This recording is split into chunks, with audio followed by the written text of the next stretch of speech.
नमस्कार, मी पंजाब डक. आज आहे 6 ऑगस्ट 2025 आणि या ठिकाणाहून मी माझ्या महाराष्ट्रातल्या शेतकऱ्याला अंदाज देणार आहे. तर आपण सांगितलं होतं की राज्यामध्ये काल म्हणजे 5 तारखेला तांबडा आभाळ झालं होतं. तर ज्या ज्या ठिकाणी तांबडा दिसेल त्या ठिकाणी पाऊस येईल. तर सांगायचं झालं तर सगळीकडे पाऊस सुरू झाला. म्हणजे तो पाऊस सांगायचं झालं तर सांगलीकडं, साताऱ्याकडं, कोल्हापूरकडं, सोलापूर जिल्हा, त्याच्यानंतर बीड जिल्ह्यात पडला. त्याच्यानंतर लातूर जिल्ह्यात देखील झाला, धाराशिवकडे झाला, नांदेडकडे देखील झाला. आणि मग आता पाऊस कसा पडणार तर राज्यातल्या सर्व शेतकऱ्याला सांगू इच्छितो.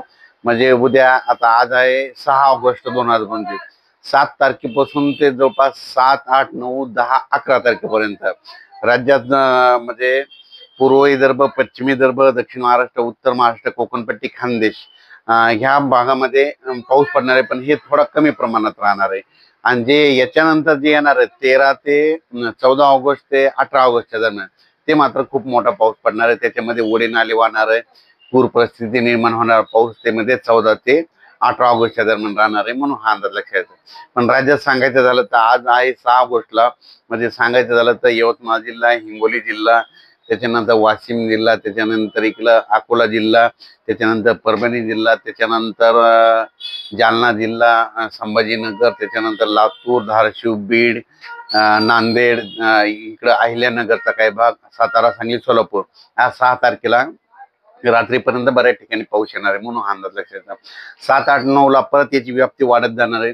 पण या पावसामध्ये काय होणार आहे, विजेचं प्रमाण असणार आहे, वारं देखील जोरात सुटणार आहे, विजेचे रात्री त्याला विजेच्या कडकडासह पाऊस असणार आहे. म्हणून हा अंदाज लक्षात घ्यायचा. आणि त्याच्यानंतर बरेच शेतकऱ्याचे फोन आले की उत्तर महाराष्ट्राकडे म्हणजे नंदुरबार झालं, धुळे झालं, जळगाव जिल्हा, इकडे कोपरगाव, शिर्डी राहतात या भागात पाऊस कमी आहे. तर त्या शेतकऱ्याला सांगू इच्छितो की तुमच्याकडे 8, 9, 10, 11च्या दरम्यान तुमच्या तिकडे देखील पाऊस येईल आणि तुमच्या पिकाला जीवदान ठरणार आहे. पण तुमच्यामध्ये नंदुरबार, धुळे, जळगाव, इकडे शिर्डी, कोपरगाव, नाशिक या एरियामध्ये सांगायचं झालं तर म्हणजे हे पाऊस जवळपास 14 ऑगस्ट ते 18 ऑगस्ट मात्र मुसळधार पडणार आहे. म्हणून हे लक्षात.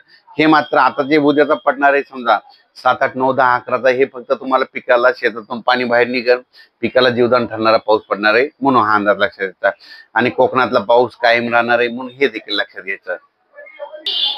तसेच अहिल्यानगर भागातल्या शेतकऱ्यांचे फोन आले जिल्ह्यातल्या.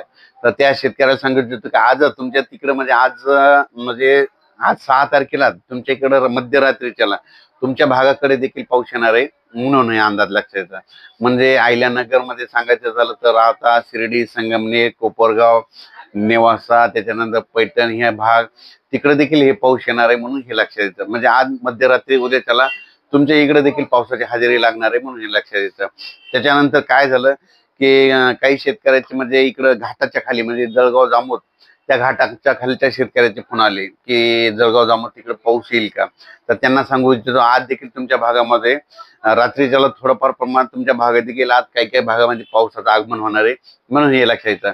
पण तुमच्या भागामध्ये समजा बुलढाणा जिल्हा झाला, अकोला जिल्हा, अमरावती, वर्धा, नागपूर, भंडारा, गोंदिया, चंद्रपूर, तुमच्याकडे मात्र 14 ऑगस्ट ते 18 ऑगस्टच्या दरम्यान मुसळधार पाऊस पडणार आहे. म्हणून तुम्ही काय करायचं, ह्या 2-4 दिवसामध्ये जशी वेळ भेटेल तसं तुम्ही काय करा, खताचे निवेदन करा. म्हणून हे अंदाज लक्षात घ्यायचा.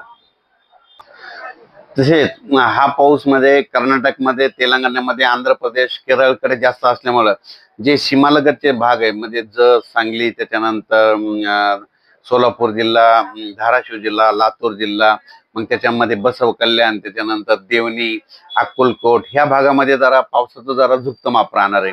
म्हणजे हे पाऊस ना सांगायचं झालं तर दक्षिण महाराष्ट्राकडे जास्त पडणार आहे. म्हणजे दक्षिण महाराष्ट्रामध्ये कोणतं कोणतं येते, मग सगळ्यात जास्त येते सांगली जिल्हा.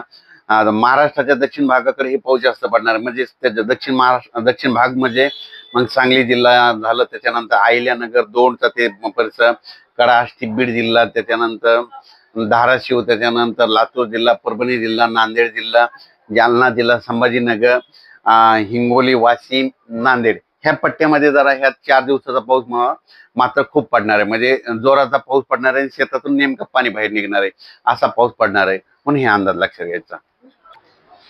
अचानक वातावरणात बदल झाला तर लगेच उद्या 7 तारखेला एक मेसेज देणारच आहे. धन्यवाद.